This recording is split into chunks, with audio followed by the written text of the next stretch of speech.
Boa tarde, mais uma vez, pelo, pelo nosso canal do YouTube Ela TV, Escola Livre de Artes. Estamos começando mais um Som na Tela. Já de antemão eu peço para vocês nos seguirem no Instagram, Ela TV. Hoje temos um vibrafonista, meu colega, muito bacana, muito talentoso. Vários de vocês que estão nos assistindo agora já o conhecem, mas eu vou apresentá-lo e ele já vai entrar dando uma palhinha para a gente. Ricardo Valverde.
Ricardo, bem-vindo. Super, mega, hiper agradeço você ter aceitado o convite da gente.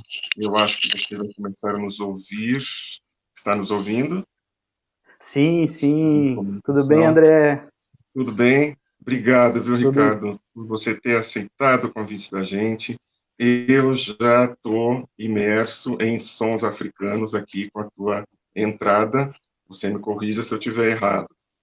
Mas eu, antes de mais nada, queria saber como que a música entrou na sua vida. Se foi sua família, se você já veio num campo familiar já cuja música fazia parte, enfim, qual foi, quando deu um estalo em você para você dizer, vou ser músico?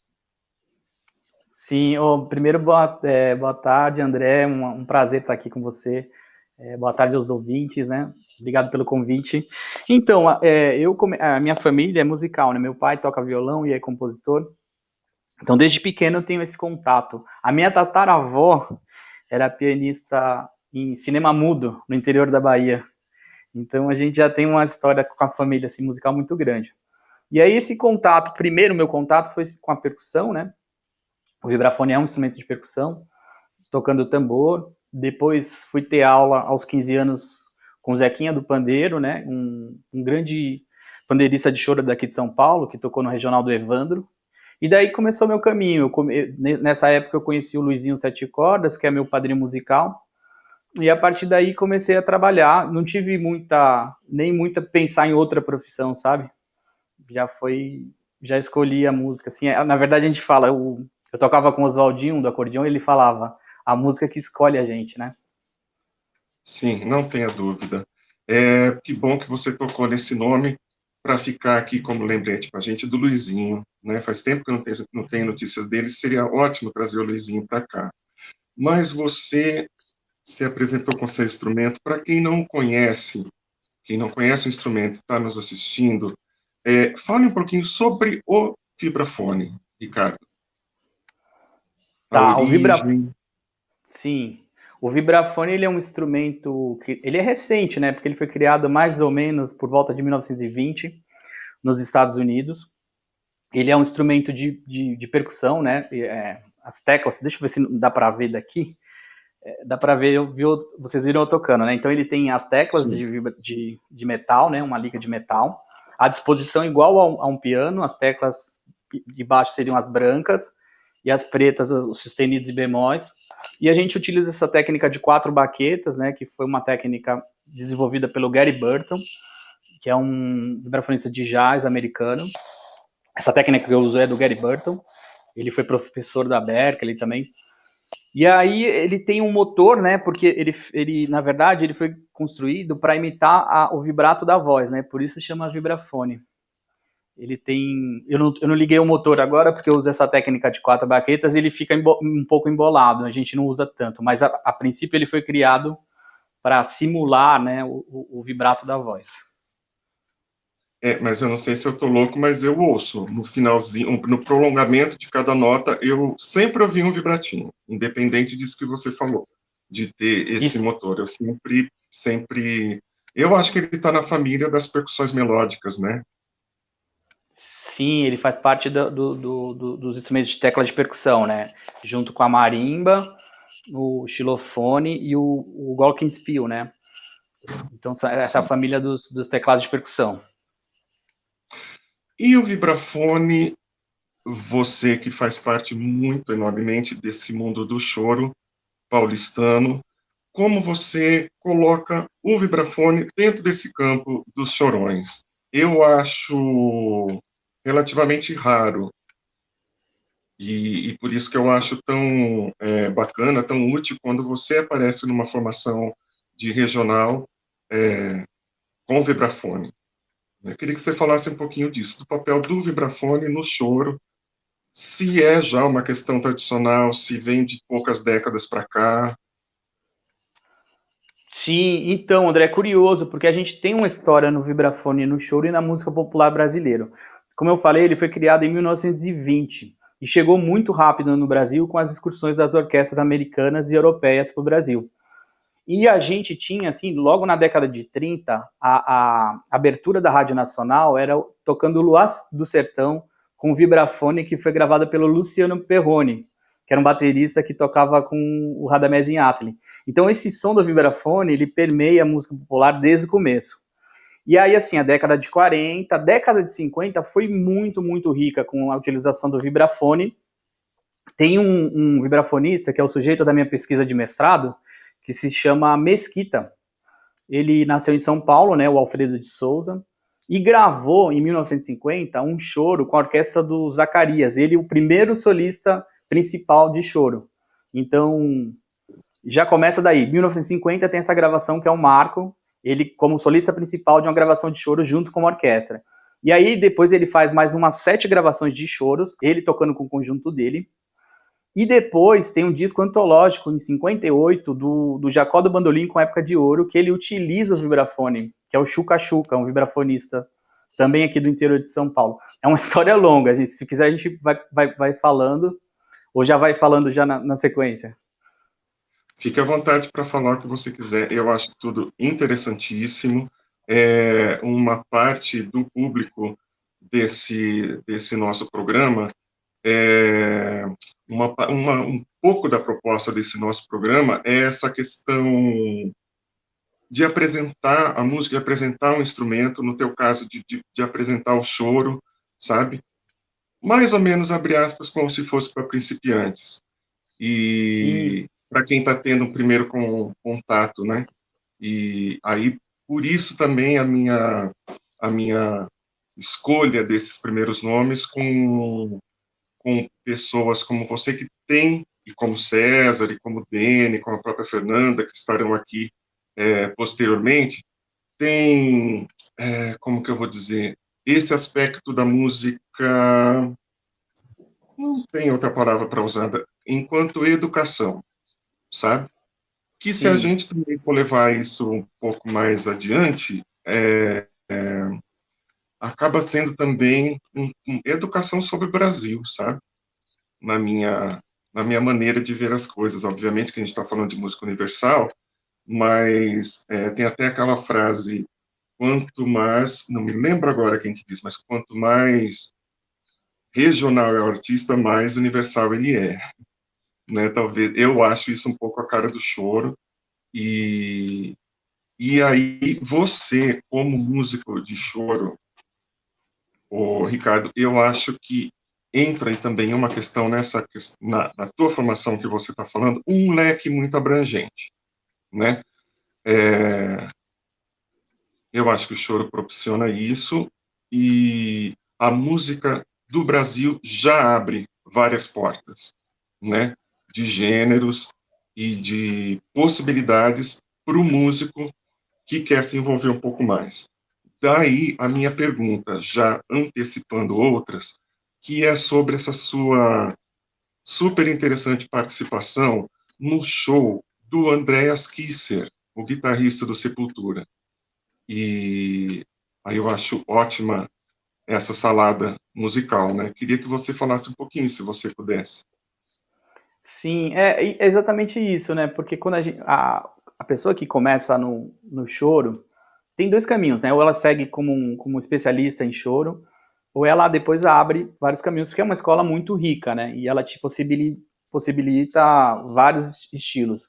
E durante a minha carreira, eu tive a oportunidade de tocar com vários estilos, né? Desde de orquestra jazz sinfônica, fazendo cachê, passando pelo forró, passando pelos Novos Baianos, sendo diretor musical da Marina de la Riva, enfim, música cubana, né? Um pouco de enfim, a gente faz uma formação muito grande. E aí essas coisas vão se interligando e as pessoas vão conhecendo a gente pelo caminho da música, né?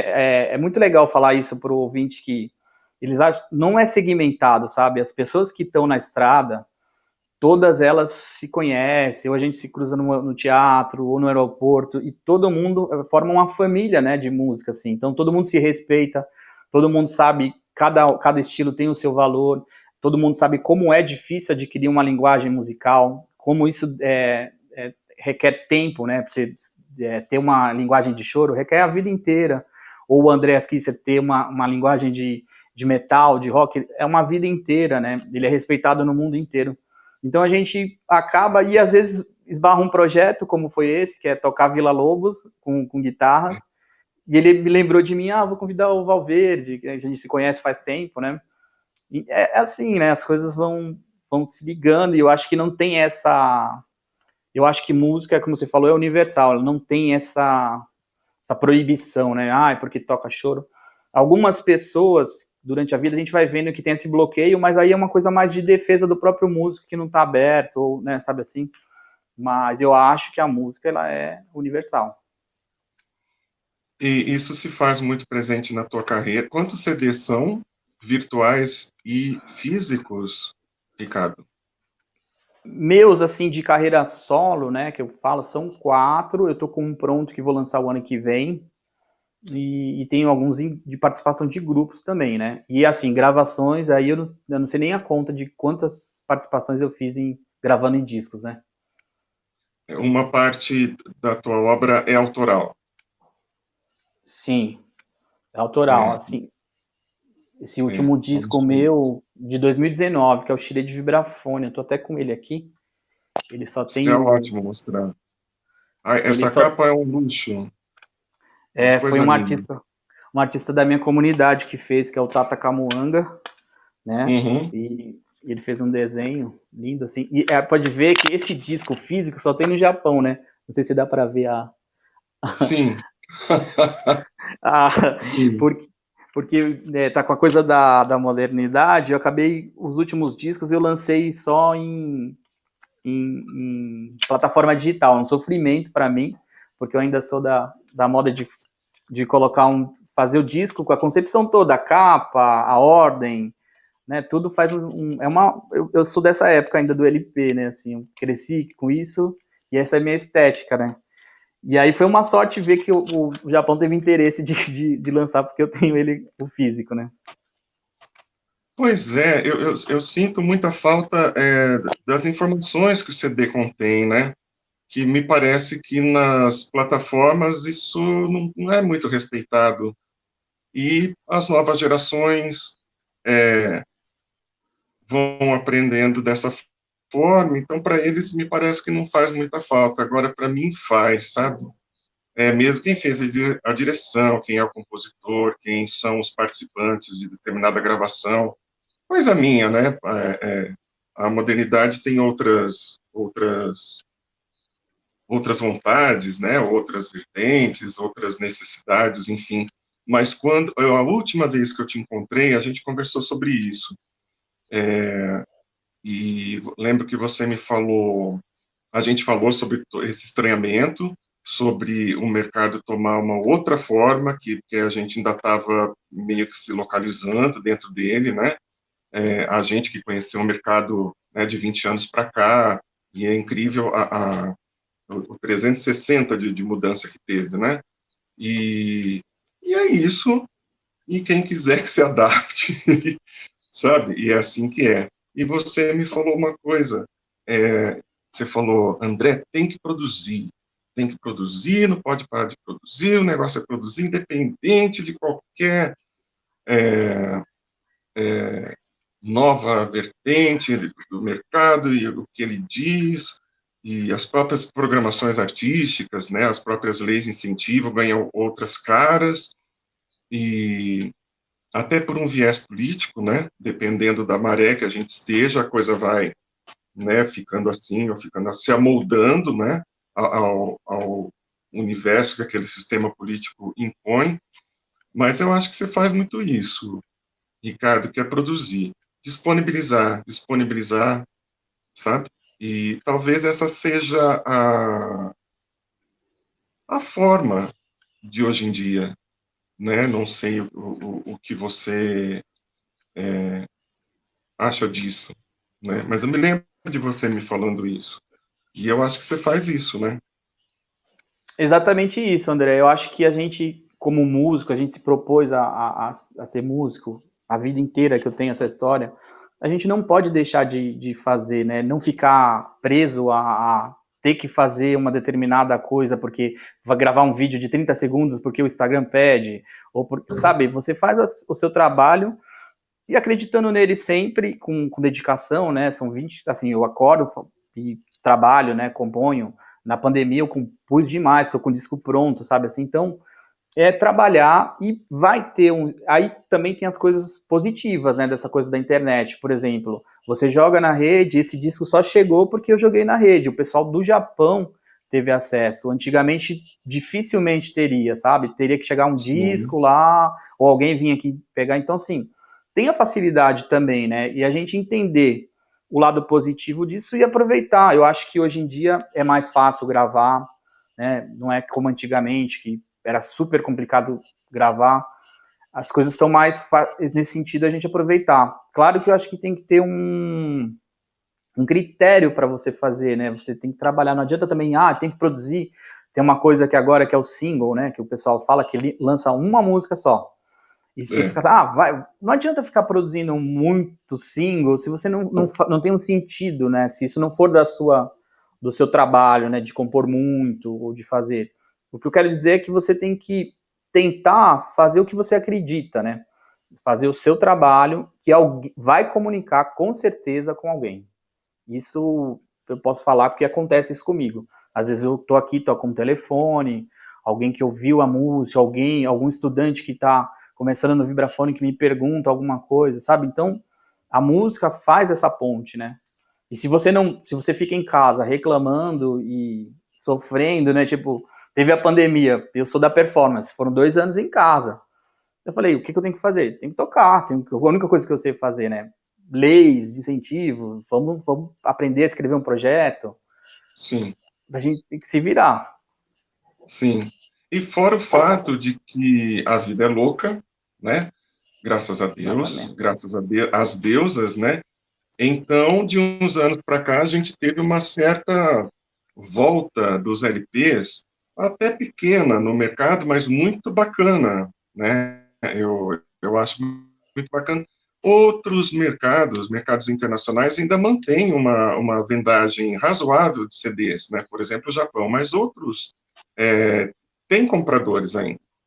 E eu não sei, não descarta a possibilidade de haver uma onda daqui a alguns anos, sabe? De volta dos CDs. Porque aí, Ricardo, eu vou te fazer uma pergunta e eu não sei se é uma impressão. É uma impressão minha. Eu gosto do som de CD. Eu gosto de consumir música daquela forma, porque eu gosto de som de carro, sabe? De CD no carro. Então, eu não sei se você vê diferença na sonoridade da música nas plataformas em relação a essa outra maneira mais tradicional. Com certeza, porque quando você envia o arquivo para o Spotify ou para uma outra mídia, ele comprime o som, né? Então, já o formato que pede na plataforma digital não é igual que CD, muito menos igual ao do LP. O LP ainda tem mais espaço, né? Então eu gosto de ouvir LP, por exemplo, Sim. que eu consigo ouvir os graves assim nitidamente, sabe? É. Então essa coisa do grave, principalmente, eu acho que nas graves. plataformas eles não vêm. Então assim, sabe, ter um bom fone já melhora, mas não é a mesma coisa. Tudo bem. É assim que é, a gente tem que se adaptar, enfim. O lado bom é que, por exemplo, entre outros lados bons, é que eu acho bacana a possibilidade de você botar vídeo no YouTube. Isso eu acho legal, é uma vitrine bacana, sabe assim? E acho que cada vez mais as pessoas, os artistas têm se aberto a isso, feito isso. E nem vou falar de TikTok, etc. Mas eu queria, Rica, estou vendo que está se aproximando o nosso final, eu queria falar de uma coisa na sua profissão que eu acho que faz uma ligação com a tua vida particular, que é a presença religiosa na música que você faz.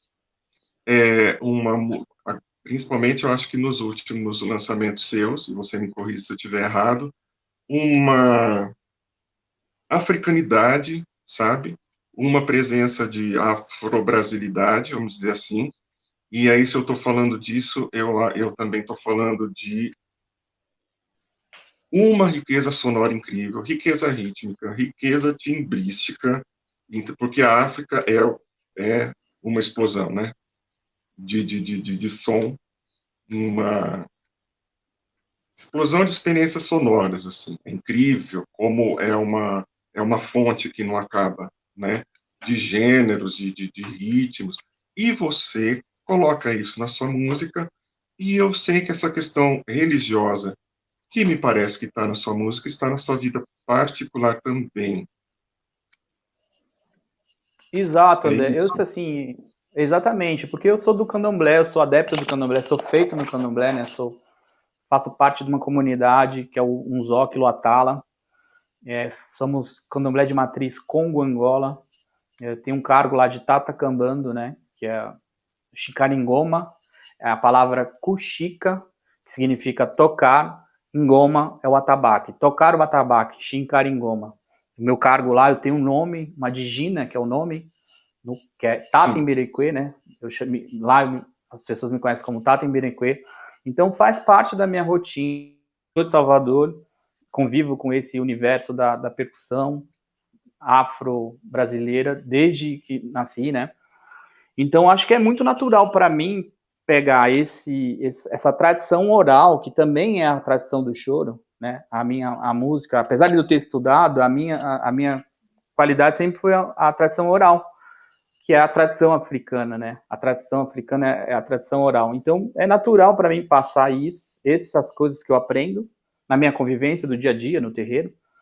Claro que tem a parte religiosa que é diferente, mas a parte musical, que é muito rica, tá aí o samba, tá aí o choro, né? A parte rítmica vem toda daí.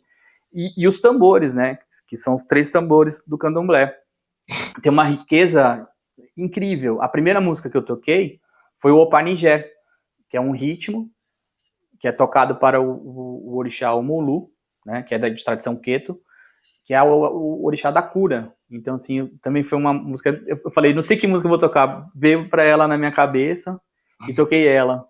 Que eu acho que vem a calhar com o momento também de cura, né? Então parece que estamos indo para o caminho bom do país retomando as coisas, da arte, né? Então acho que arte e educação tem muito a ver com isso, né? A oralidade. No terreiro a gente aprende a ser irmão. A gente tem um termo ubuntu, que é junto, a comunidade caminha Sim. junto, um ensina o outro.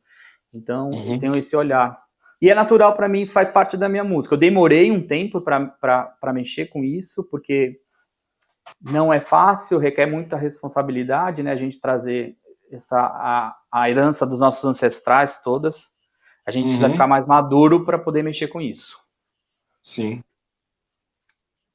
Esse programa que a gente está iniciando, Ricardo, e, aliás, que beleza que está iniciando contigo, sabe? Porque eu já falei numa live da semana passada e vou falar isso agora, que eu pretendo que seja essa areiazinha na praia, sabe? Essa gotinha no oceano, mas que a gente aqui no canal possa trazer.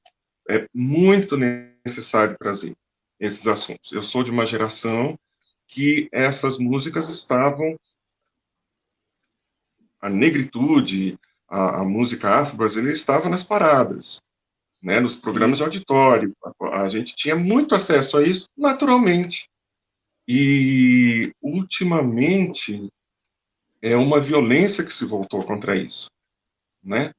E contra essas práticas religiosas e a música dessas práticas, entendeu?